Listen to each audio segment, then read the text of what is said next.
Meus amigos, muito bom dia a todos vocês, saudações rubro-negras a todos. Primeiramente eu queria pedir a você, companheiro rubro-negro e anti-rubro-negro, que se inscrevesse no canal, deixasse o like nesse vídeo, porque não tenho nenhuma dúvida, vocês vão gostar do debate que nós vamos proceder aqui. Obviamente um monólogo, no entanto, propositivo para que você reflita sobre o trabalho do Paulo Souza, ou sobre a metodologia, sobre a linha de pensamento do Paulo Souza, que no meu entendimento está corretíssima, independente da avaliação controversa que os rubro-negros realizam em torno do seu trabalho, justamente porque, claro, tem uma diferença de qualidade abissal entre a nossa equipe e as outras agora no Campeonato Carioca, e o rubro-negro passa a ter consigo a responsabilidade de analisar o trabalho, mas também carregando a expectativa de goleadas, ou seja, o torcedor rubro-negro quer que o Flamengo ganhe de maneira cachapante em todos os jogos.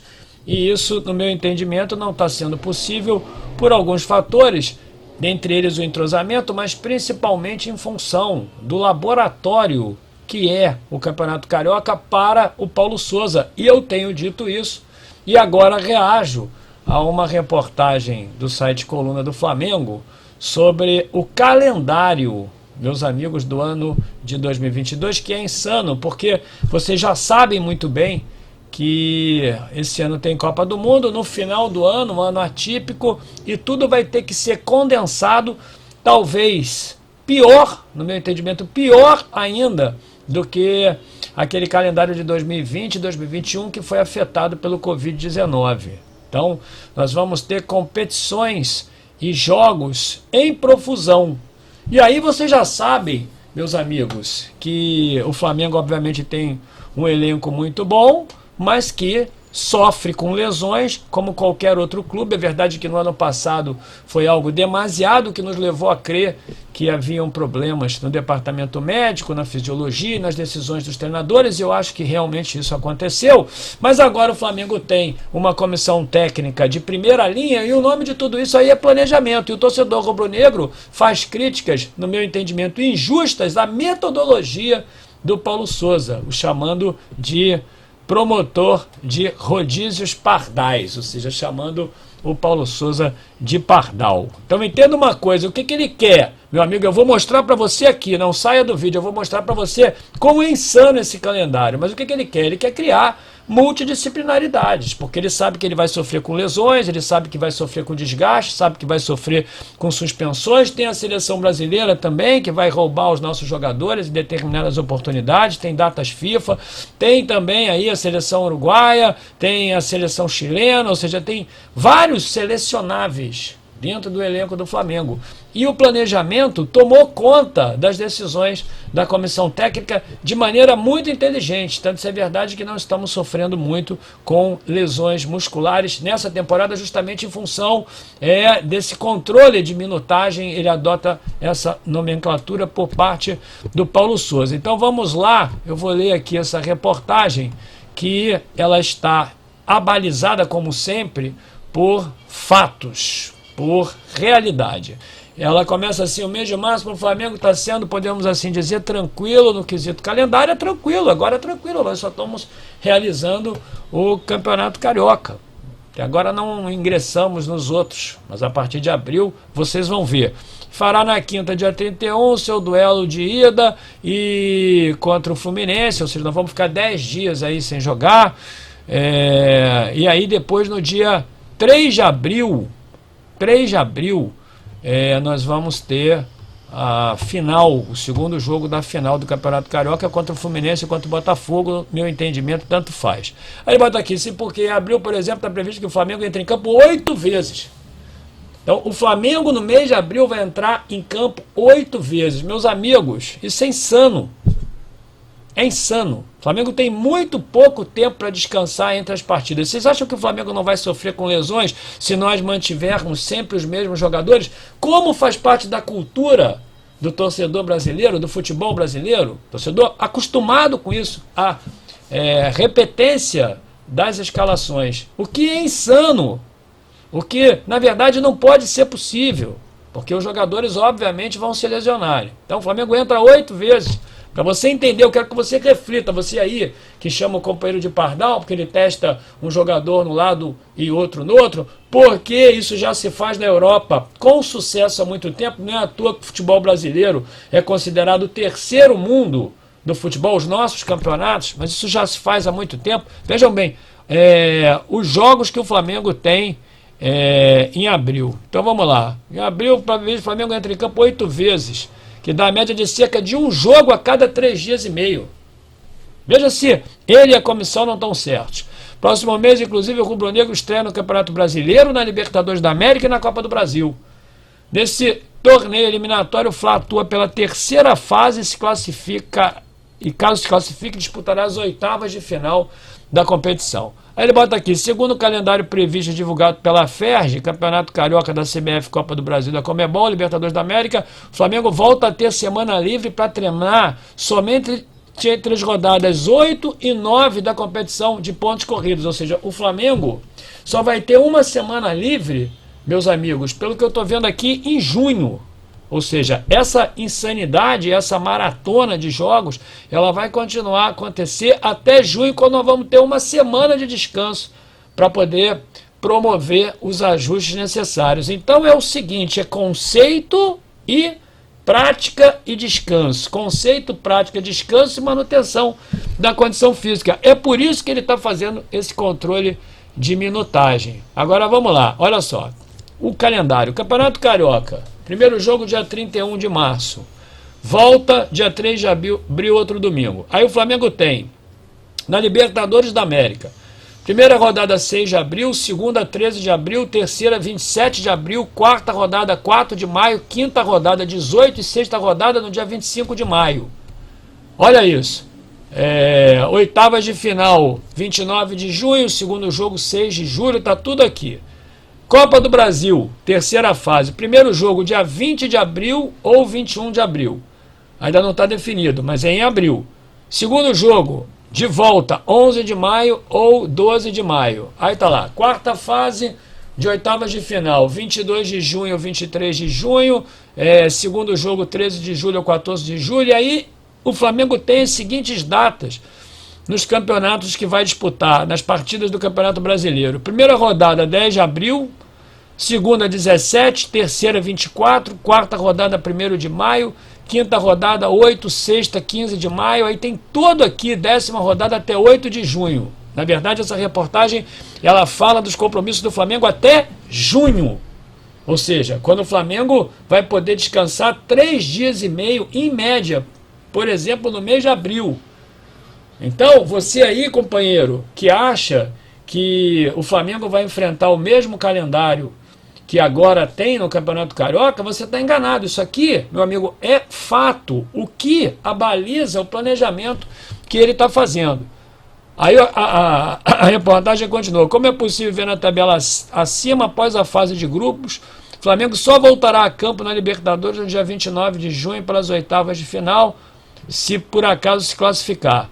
Aí tá lá, o Flamengo no Campeonato Brasileiro encara o Fortaleza, o Fluminense na oitava rodada, enfim. Para isso, o treinador português busca aproveitar da melhor forma esses 8 dias livres e visa preparar o elenco para a desgastante temporada. Afinal, de abril a novembro, quando o calendário do futebol brasileiro se encerra, o Flamengo terá 4 torneios para disputar.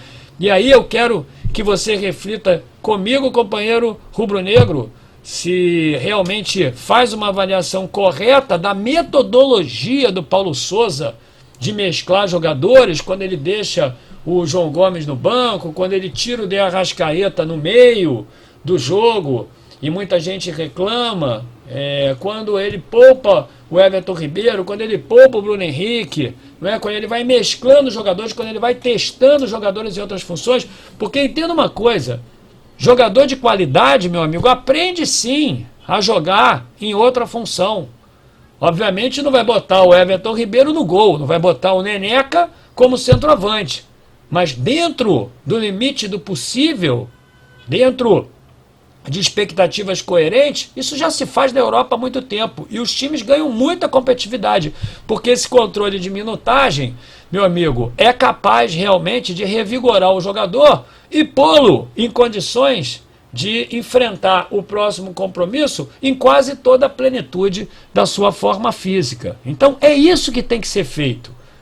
Na verdade, você aí, companheiro rubro-negro, que reclamou tanto no ano passado das lesões, em 2020 também, você que reclamou tanto dos desgastes, você que assistia aos jogos e notava claramente que os jogadores não estavam correndo, que não estavam conseguindo chegar até o final. Você que notava a superioridade do Flamengo no primeiro tempo e não entendia por que o Flamengo, claro, com problemas do treinador, ou dos treinadores também, mas você que não conseguia entender por que o jogador não chegava até o fim, a única solução para isso é a seguinte: ou você compra 4 jogadores sobressalentes para cada posição, do mesmo nível de qualidade, ou então, meu amigo, na medida da limitação orçamentária, nenhum clube pode fazer isso, você, claro, promove a multidisciplinaridade no seu elenco. Se você estudar o planejamento de qualquer equipe europeia de ponta, que seja um grande player do futebol mundial, você vai ver que eles agem dessa forma. E não é de hoje. Só que isso aí é uma cultura que não existe aqui no futebol brasileiro, porque o torcedor não consegue entender. Aí você pode dizer assim: mas Fernando, qual é a diferença então? Se você criticava o Domi e agora você elogia o Paulo por estar promovendo essa metodologia. Obviamente discordo de uma substituição ou outra que ele faça que não dá certo, de uma escalação ou outra que ele realize que não dá certo, mas isso no Campeonato Carioca, obviamente discordo. Leia-se aqui aquela do Everton, do Diego pelo Bruno Henrique contra o Atlético Mineiro, que desacelerou o time. Na semana passada mesmo, o próprio Bruno Henrique saindo por lesão e entrando o Lázaro, que cadenciou mais o jogo. O Flamengo perdeu a velocidade pelos lados. Tem substituições que eu questiono, não é sobre isso, mas é pela promoção da multidisciplinaridade. E aí, meu amigo, a grande diferença é a seguinte: é que o companheiro sabe explicar.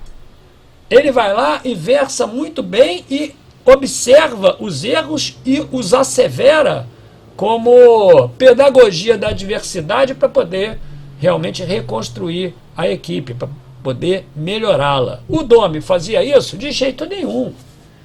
O Domi não tinha o pleno domínio do que ele estava fazendo, e notava-se pela entrevista dele, assim como o Rogério Ceni e muito menos o Renato, que também não tinha. Então eu quero te dizer uma coisa: o cara chega aqui com uma metodologia moderna que visa o enfrentamento do calendário insano que nós vamos ter esse ano em função da Copa do Mundo, mais ainda as datas FIFA, e a torcida está indo contra, o chamando de inventor.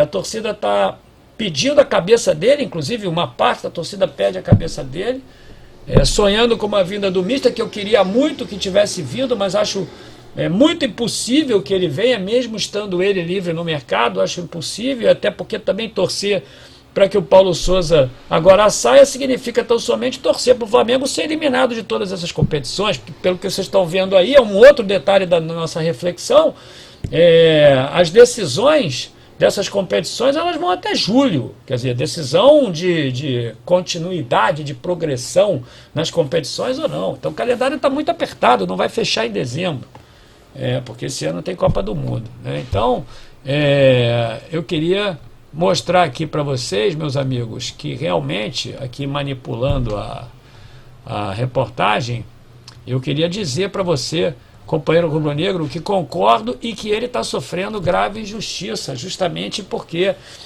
a sociedade futebolística nacional ela faz questão de manter uma cultura arcaica, uma cultura retrógrada, uma cultura que já foi abandonada na Europa há muito tempo. Se você comprar o livro confidencial do Guardiola, você vai ver, meu amigo, que isso já está sendo feito há muito tempo lá. O Guardiola, quando chegou no Bayern, mudou a cultura do Bayern em 2013, ou seja, nós estamos em 2022, nunca ninguém tinha feito algo assim, mas com propósitos claros em função das explicações que dá. Então, o Flamengo pode até não ganhar nada esse ano, mas para enfrentar o calendário, para poder enfrentar as consequências de um desgaste tão grande, só em abril são 8 jogos, tem duas formas. Ou você compra 3 times de muita qualidade, o que é impossível, ou você faz o que o companheiro Paulo Souza está fazendo. Uma grave injustiça até agora as críticas que ele vem recebendo, inclusive de pessoas que se dizem entendedoras de futebol, porque não levam em consideração o planejamento. E o planejamento, meu amigo, é a força motriz do sucesso de qualquer organização. Meus amigos, hoje à noite tem uma live, hoje, quarta-feira, 10h30. Espero que vocês tenham gostado. Vocês não são obrigados a concordar comigo. Comentem educadamente, eu lhes peço isso, porque gosto muito desse feedback, gosto de debater, é uma forma de debate, de expressão de vocês. Eu leio todos os comentários, portanto vocês podem postar que eu vou lê-los e vocês vão ver que eu marco sempre o like do dono do canal, aquele lá da direita. Vocês vão ver, vai aparecer para vocês: Fernando Gil curtiu o seu comentário, é porque eu li, e sou eu realmente que leio, sou eu que faço isso. Então participem e hoje estejam às 10h30 na live para que nós debatamos sobre isso com mais pormenores. Saudações rubro-negra, meus amigos, excelente quarta-feira para vocês.